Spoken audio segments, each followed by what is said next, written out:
Hi guys, magandang gabi po. So, andito na naman tayo guys sa ating Canva. So, magagawa ulit tayo ng tutorial para sa ating book cover design para sa ating children's book. So, ngayon, kung wala pa kayong Canva, pwede kayong pumunta sa Google Play Store. So, available po siya. And kung kayo naman ay Apple, so meron po sa App Store. Or kung website naman ang gamit nyo, pwede rin. Type www.canva.com. So, Canva. And then, kung gusto nyo nang mag-create, so, i-click nyo lang ang dito guys. Ilagay nyo lang dito ang salitang word. And hanapin nyo to. Wordsheet landscape. Click nyo lang yan guys. Para lumabas na to. So, yung mga nakikita nyo, mga sample yan, design na ng ating mga magagaling na mga editorial. Pero ang tuturo ko sa inyo is yung blanco ngayon. So, dito tayo sa create a design. And eto na po yung create a design natin. So, i-click lang natin yan. Lagyan muna natin siya ng background for the first thing to do. So, click nyo yung nasa taas, here. So, background color. So, pili kayo ng background na gusto nyo. Yan dito, pili kayo. So, napili natin is orange dahil yan yung ating pinaka-color ng ating team. So, orange. So, gawa natin siya ng mga elements. Punta ka dito sa elements. Yan. Dito. Here. Punta ka sa elements. Click mo lang yan. Pagka-click mo sa elements, search mo dito sa elements ang kids. Yan. So, marami na siyang lalabas. For guys, i-specific natin yung kids learning. So, ito. May lumabas na siya. Sa graphics guys, yan. Sa tapat ng graphics, hanap ka lang ng walang bayad. So, kapag mayroong crowns like this, so may bayad yan. So, hanap tayo ng walang bayad, kagaya nito. So, ito. Wala tong bayad. Yan. Ito. So, i-click lang natin yan para magpunta na siya dito. So, ito yung napili natin na una. And then, hanap pa tayo ng iba pa. So, itong ABC. Dahil children's naman, yung ating tutorial. So, ilagay din natin siya dyan. Next, dahil mga bata naman. So, dito. Click tayo. Yan, o. Yan. And, one more. So, itong star.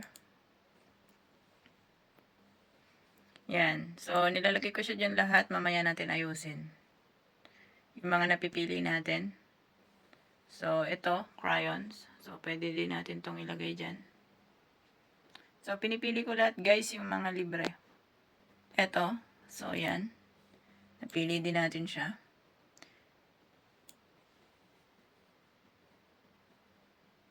Yan. So, ito na yung ating book cover na gagawin. So, lagyan lang natin siya ng style. Lahat guys ng ginamit ko dito na graphics is kinuha ko sa Canva. So, free lang naman yan. So, pwede nyo yung gamitin. Paltan nyo na lang yung mga kulay niya. It's up to you kung paano siyang mapapalitan. Pero ngayon, tuturuan ko kayo kung paano. So, ayusin lang natin to guys. Base sa gusto nyo ayos. So, ganito yung naisip ko. Ilagay ko dito ang star. So, ito, pwede nyo yung baliktarin.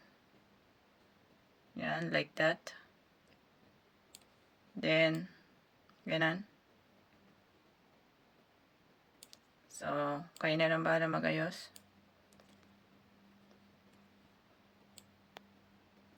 Ito, iliitan lang natin siya. Parang hindi siya akma, so burahin na lang natin. So, yun yung sinasabi ko sa inyo. Pwede yan kapag hindi akma sa gusto nyo, pwede nyo burahin. So, ito, lakihan natin yung picture na to. Yan. Itong graphics na to, so lakihan natin. Ganito natin siya. So, ano yung sinasabi ko sa inyo na pwede kayong magpalit ng kulay. So, ito. Yan. Okay na ba? So, itong ABC. So, ilagay natin siya sa top. Yan. Yan. Okay. So, yan. Okay na ba? Simple-simple lang to guys. Madaling-madali lang siyang gawin. So, ang sunod natin gawin, ayusin natin, pagandahin natin siya. So, kung gusto nyo i-edit yung graphics, so, i-click nyo lang yung pinaka-graphics niya. Then, click nyo yung edit sa taas. Tapos, lalabas na to. So, dito sa may gilid, yan, makikita nyo. Kung kayo ay naka-pro, so, yung background removal, tsaka yung magic eraser, magagamit nyo yan. Pero dahil pang free lang yung ginagamit natin ngayon, so, tuturo ko lang sa inyo is yung free. Pwede nating hanapin to, yung effects. Click nyo yung effects. So, meron dyan. So, pwede nyong i-glow. Nakita nyo yung kaibahan. Pag none siya, ganyan. So, pag nag-glow siya, ganito. Or kung gusto nyo naman, may backdrop, nakaganyan. So, parang mas maganda tong backdrop. Try nga natin ulit yung glow. So, okay din naman yung glow. Pero mas feel ko yung backdrop. Pwede rin kayo mag-check dito sa elements. Click nyo lang yung elements. Tapos, hanap kayo dito ng gusto nyong hanapin. So, for example, children lang yung itatype ko. Then, click enter. So, lalabas na itong mga graphics ng children. So, kung meron kayo dyan makita ng mga iba na gusto nyong gamitin, so, pwede nyo yung gamitin. For example, ito. So, free lang to. So, gusto ko siyang ilagay dyan para pang design ko. So, ito siya guys. Inilagay kong design siya. Pero, di ba nakikita nyo, nasa front siya. So, pwede nyo i-click tong position. Yan, sa taas. Click nyo yung position, but make sure na nakaklik yung gusto nyong i-position. Position, and then punta ka sa backward. So, makikita nyo, pupunta siya sa likod. Backward. So, yan. Nasa likod na siya noong bata.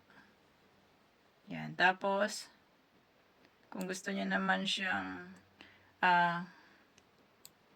i-lighten. So, punta ka dito. Transparency. Tapos, babaan mo lang yung kanyang lights. So, yan. Para na siyang design sa likuran. Yan, mas may buhay na siya noong nagkaroon siya sa likuran ng design. So, pwede pa tayo humanap na iba pa. Punta ka ulit sa elements. Then, hanap ka pa ng iba na pwede mo pang gamitin. So, hanap tayo. At ito na nga, sa kakahanap natin. So, may nakita tayo dito.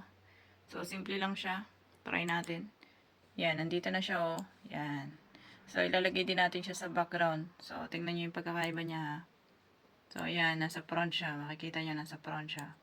So, punta ka dito sa position.